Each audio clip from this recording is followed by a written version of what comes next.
কি সুন্দর লাগতেছে তাই না? এই চা আমি আগে কখনো খাইনি। আসসালামু আলাইকুম বন্ধুরা, কেমন আছেন আপনারা সবাই? তো বন্ধুরা, আজকে আমি আপনাদেরকে দেখাবো কি সুন্দর করে চা বানানো হচ্ছে। আর মাটির ছোট ছোট যে হাঁড়ি পাতিলগুলা, মানে এগুলা দেখতে মানে এত সুন্দর লাগতেছে। আমি কিছু সময় দাঁড়িয়ে দাঁড়িয়ে শুধু দেখলাম। তো আমার কাছে দেখতে ভীষণই ভালো লাগলো। আমি তারপরে এসে বসলাম। তো আমাকে চা দেওয়া হলো। তো একটা চায়ের দাম হচ্ছে 50 টাকা। তো আমার কাছে বানানোটা দেখতে এত ভালো লাগতেছিল, আর ওই যে ছোট ছোট কাপগুলোতে দিচ্ছে না, ওটা আরও ভালো লাগতেছিল। তো তারপরে আমি আমার লাইফে প্রথম দেখেছি, তার জন্য হয়তো আমার কাছে একটু অবাক লাগছে। কিন্তু আপনারা যারা আগে পরে দেখেছেন হয়তো তাদের কাছে কোনো কিছুই না, কিন্তু আমার কাছে অনেকটাই অন্যরকম লাগছে, যেহেতু আমি নতুন দেখেছি তো তার জন্য। তো বন্ধুরা দেখেন, বানাইতে অনেক সময় লাগতেছে। তো আমরা বসে আছি যে এটা খাবো, না জানি কতটাই মজা হবে। তো আমাদেরকে দেওয়া হবে এখন। তো একসাথে আরও লোক আছে পাশে বসা, তো তাদেরকেও দিবে। তো খাবো। একটা কীরকম একটা হচ্ছে মনের মধ্যে। তো আমি ভাবতেছি যে এমনভাবে পোড়াইতেছে যে না জানি মুখের মধ্যে মনে হয় ছ্যাদ লাগবে, মানে ও প্রচুর গরম হবে এরকমটা মনে হচ্ছে। কিন্তু তারপরে অবশেষে চাটা আমাদেরকে যখন দিল, আমি খাইলাম। চায়ের স্বাদটা একটু অন্যরকমই ছিল, কিন্তু আসলে গরমটা ততটা ছিল না। হ্যাঁ, গরম খুবই কম। দেখেন কি সিস্টেমটা হচ্ছে, দেখতেই আমি অবাক। এত সুন্দর লাগে যা বলার বাইরে। তো দেখতেছি, তারপরে খাবো যাই হোক। কিন্তু আমার কাছে কোনটা ধান্দা আছে জানেন, আমার ওই কাপগুলো নিতে হবে। মানে আমি জানি না যে এখনো যে খাওয়ার পরে এই কাপগুলো বাসায় নেওয়া যাবে। কিন্তু আমার হাজবেন্ড বলতেছে ঠিক আছে নিয়ে নাও।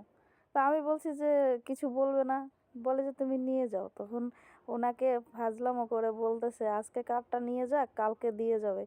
তো উনি বলতেছে ঠিক আছে, কিন্তু আমি তখন জানি না যে যার যার কাপ শেষে ফেলে দিয়ে যাবে, নয়তো নিতে চাইলে নিতে পারবে। তা আমরা মেয়ে মানুষ একটু শখটা একটু বেশিই থাকে। তো আমি কি করলাম, ওই মাটির কাপে করে যে আমি খাইলাম, সেটাকে সুন্দর করে উনি টিস্যু দিয়ে পেঁচিয়ে আমাকে দিল। আমি নিয়ে আসলাম। তারপরে হচ্ছে আমার ধান্দা রয়েছে যে আমি আবার যাব। তারপরে হচ্ছে আমার ভাইয়ের বউকে নিয়ে আবার পরের দিন গেলাম ওখানে। তারপরে আমরা আবার 4 জন গেছিলাম। তো 4 জনের 4টা খেয়েছি, কিন্তু এদিনকার কাপটা বেশি একটা ভালো ছিল না, 2টা আনতে পেরেছিলাম। তো আমার কাছে এখন মোটমাট 3টা কাপ আছে। ওটাতে আমি সুন্দর করে মাটি ভরে তারপরে হচ্ছে প্লাস্টিকের গাছ লাগাবো, তার জন্য রেখে দিয়েছি। তো বন্ধুরা যাই হোক, এত সুন্দর চা আমি আগে কখনো দেখিনি। যেহেতু দেখলাম, খাইলাম, খুবই ভালো লাগলো। তো আপনাদের ওখানে যদি এরকম যায় তাহলে আপনারা খেয়ে নেবেন। যতটা দেখতে সুন্দর ততটাই ভালো লাগে। আমার কাছে খুবই আনকমন লাগছে। আর ভালো লাগারই কথা, দেখেন আমার কাছে সবচাইতে বেশি যেটা ভালো লাগছে সেটা ওই মাটির যে ছোট ছোট কাপগুলো না, ওইটাই বেশি ভালো লাগছে। তারপরে হচ্ছে ওনাকে জিজ্ঞেস করা হলো যে উনি কত বছর। তো উনি অনেক বছরের কথা বললো, মনে হয় 8-10 বছর ধরে উনি এটা বানায় নাকি, আমি অতটা খেয়াল করি নাই, কিন্তু খুবই ভালো করে বানায় আর কি।